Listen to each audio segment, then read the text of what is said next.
બાપને હું સલામ કરું, પેલા જામનગરના જામ સાહેબને સલામ અને ભાવનગરના મહારાજને સલામ. પણ ભાવનગરના મહારાજ તો મહારાજ હતા.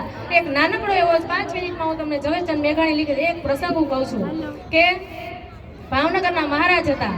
આપણે બધાએ સાંભળ્યું છે કે જોગીદાસ કુમારની આંબેલી, કારણ કે બગસરાથી થોડીક દૂર થાય પણ આમ તે અમરેલી અને જે આપણે ભાવનગર જઈએ છીએ ત્યાં વચ્ચે આવે છે.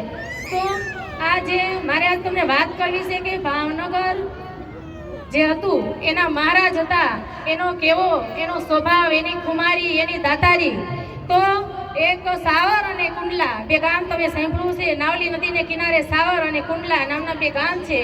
એ ગામ માટે થઈ અને ભાવનગરના મહારાજ અને પેલા જોગીદાસ ખુમાણ બંને વચ્ચે તકરાર થઈ.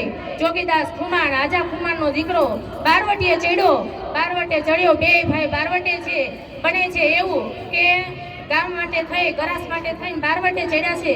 બને છે એવું કે એક દિવસ મહારાજની ઘરેથી રાણીબા ગરબા જાત્રાએ જાય છે.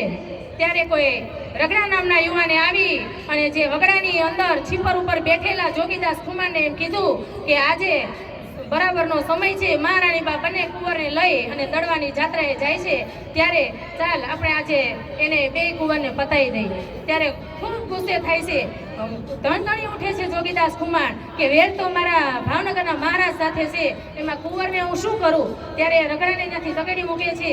પોતાના માણસો લઈ અને જ્યાં રાણીબા નાનબાબેન જ્યાં દડવે જાત્રાએ જતા હતા એના વેલડા આગળ આવી અને ફરતી બાજુ જોગીદાસ કુમારના માણસો ઉભા રહી જાય છે અને બેનને પૂછાવે છે કે બેન તમારે દડવે જાત્રામાં જવું છે કે ભાવનગર પાછું જવું છે.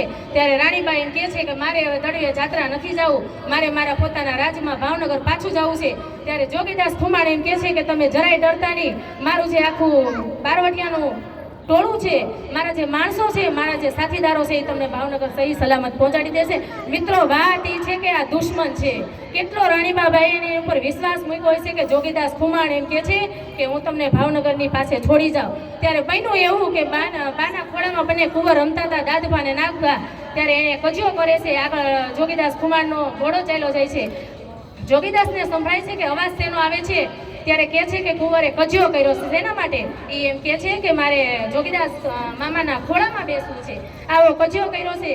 ત્યારે આ દેશની આ કાઠિયાણીએ પોતાના બંને કુંવરને દુશ્મનના હાથમાં સોંપીને ઘોડે બેસાડી દીધા હતા અને એ ઘોડા છેક વાત્રકને કાંઠે પૂગ્યા. ભાવનગરની સરહદ જ્યાં પોતાના માટે થઈને પૂરી થતી હતી, જોગીદાસ ખુમારને ત્યાં આવવાનો હુકમ નહોતો, ત્યાં આવીને ઘોડા ઉભા રહે છે.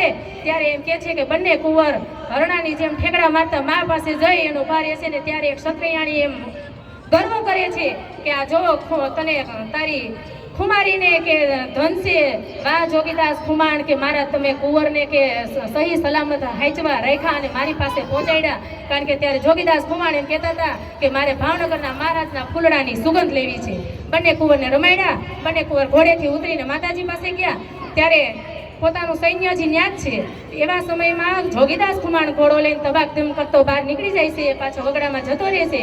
અને આ બાજુ બેનીબાઈ એમ કહે છે કે ક્યાં ગયા જોગીદાસભાઈ, મારે એને વાત કરવી છે. આજ મહારાજ પાસે જઈ અને મારે કહેવું છે કે જોઈ સાવર જોઈ તો સાવર અને કુંડલા જોઈ તો કુંડલા જોગીદાસ ખુમાણને આપી અને આજે તમારા જે વેર છે, જે બારવટું છે એને મારે સમાધાન લાવવું છે.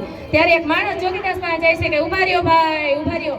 પહોંચે છે કે શું થયું, બેનબાને કઈ તકલીફ થઈ, રાજકુંવરને કઈ તકલીફ? ના, કોઈને કઈ નથી થયું, પણ બેનબાએ એમ કીધું છે કે આજે મારે તમારે વેર રહેલું આવે છે એનું મારે સમાધાન કરવું છે. ત્યારે બને છે એવું કે જોગીદાસ ખુમાણ કહે છે કે બેનને કાપડું તો ન આપી શકાય, પણ કાપડું ન લેવાય, મારે તો મારા મહારાજ સાથે વેર છે, બેન સાથે મારે વેર નથી. ત્યારે એ બેનીબા જતા રહેશે રાજમહેલમાં, જોગીદાસ ખુમાણ જતા રહેશે પોતાના વનવગડામાં. ત્યાં જઈ અને એક દિવસ એવું બન્યું કે કોઈ માણસે આવીને એમ કીધું કે કુંવરનું અવસાન થયું છે. કોણ કુંવર? મહારાજાના કુંવર, જેને જોગીદાસ કુમારે પોતાના ખોળામાં બેહીને રમાડ્યા હતા, એમાંથી એક કુંવરનું અવસાન થાય છે. જોગીદાસ ખુમારને એમ થાય છે ભલે મારે વેર છે પણ મારા ભત્રીજો મારો કુટુંબનો દીકરો કહેવાય, મારે તો મારે ખરખરે જ આવવું છે. આવે છે પોતાના પિતાજી પાસે, આજા ખુમાણ પાસે. ત્યાં જઈ અને પિતાને વાત કરે છે કે પિતા, બાપુજી મારે ખરખરે જવું છે, મહારાજના કુંવરના મૃત્યુ થયું છે. ત્યારે આજા ખુમાણ એમ કહે છે કે તું એનો દુશ્મન છો, વર્ષોથી વેરાયેલું આવે છે, તું બારવટે ચડ્યો છો અને તારે રાજમહેલની અંદર તારે જવું છે. ખરખરે જવું છે તને ત્યાંથી જીવતો નહીં છોડે ત્યારે કહેશે નહીં. હવે સાંભળો મિત્રો, બને છે એવું પિતાજી રજા આપે છે. ભાણકુમાર જોગીદાસ કુમાર નો ભાઈ વનવગડામાં છે. રાજા કુમાર રજા આપે છે. જોગીદાસ કુમાર ખરખરે જાય છે. કેવી રીતે જાય છે? ટોળા ને ટોળા રાજમહેલમાં જાય છે બધા ખરખરે. એવામાં આપણે ખબર છે પહેલાના સમયમાં ફાળિયા ઓઢીને આપણે ખરખરે જતા. તો આખું પડિયાનું એને ફાળિયું ઓઢ્યું છે. આ ટોળામાંથી આ ટોળામાં ઘૂસી જાય, આ ટોળામાંથી આ ટોળામાં ઘૂસી જાય, એમ કરતો કરતો કરતો જોગીદાસ કુમાર રાજમહેલમાં પૂગી ગયો. રાજમહેલમાં પહોંચ્યા પછી મહારાજને ખબર પડી ગઈ.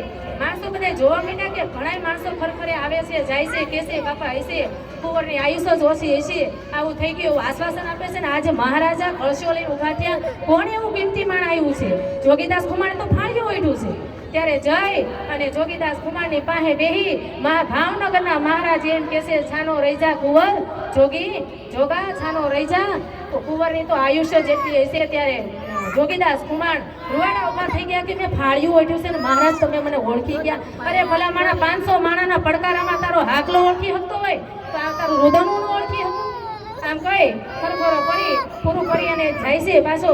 જ્યારે ભાવનગરની બજારમાં નીકળો જોગીદાસ કુમાર, ત્યારે તમને એમ લાગે કે સાત જોગી નીકળો છે. બેનું દીકરીઓ બધા એના દર્શન કરવા ઉભા હતા.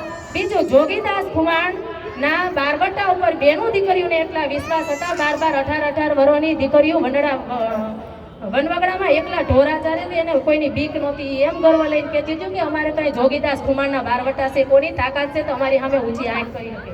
ત્યારે જોગીદાસ કુમારે એમ કીધું હતું, સૂરજનારાયણની સાક્ષીએ સૂરજનારાયણને વંદન કરીને કે જ્યારે આવી દીકરીઓ મારા ઉપર વિશ્વાસ મૂકી વનવગડાની અંદર એકલી દીકરીઓ ઢોરા ચાલે છે, હે સૂરજનારાયણ ભગવાન, બે હાથ જોડીને પ્રાર્થના કરું છું, મારું બારવટું પાર પડે ન પડે પણ તું આ દીકરીઓ મારા ઉપર વિશ્વાસ મૂકી અને જે ઢોરા ચારે છે ને એવી મારી આબરૂ રાખજે સૂરજનારાયણ.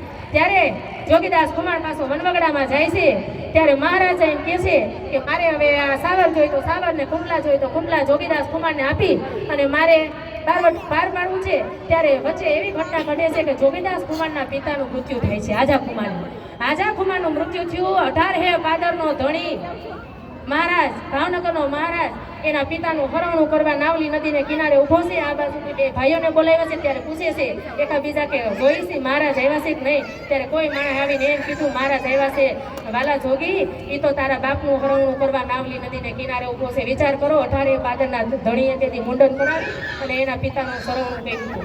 બસ મારે આગળ કાંઈ નથી કેવું, પણ મારે તમને કહેવું છે એટલું કે મિત્રો આવા પુસ્તકો તમે વાંચતા લ્યો. આપણે મેઘાણીના કર્મભૂમિના છોરું છીએ. ભલે મેઘાણીનો જન્મ ચોટીલામાં થયો હતો, પણ આ મેઘાણીની કર્મભૂમિ બગસરા છે.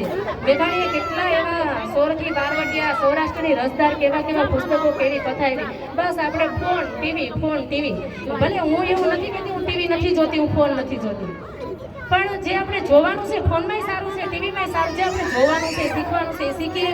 આપણા બાળકોને કંઈક આવી આપણી જે ખુમારીની, કંઈક ધર્મની, કંઈક મંદિરોની, કંઈક વાર્તાઓ આપણી કાઠિયાવાડની ધરતીમાં પડી છે કે જેના ઇતિહાસ છે, જેને આપણે કહીએ કે એવોર્ડ મળેલા છે. આપણી કાઠિયાવાડની ધરતીમાં જે ઐતિહાસિક ઘટનાઓ ઘટી ગઈ છે કે વીર બાવા વાળો હોય, વીર માંગણા વાળો હોય કે રામવાળો હોય, જોગીદાસ કુમાર હોય, તમે વાર્તાઓ વાંચો તો તમને ખબર પડે કે આપણી ધરતીમાં ઝવેરચંદ મેઘાણીએ એ સમયમાં હાલી નેહડે જઈ ચારણો પાસે જઈ અને કેવું સાહિત્ય એકઠું કર્યું છે.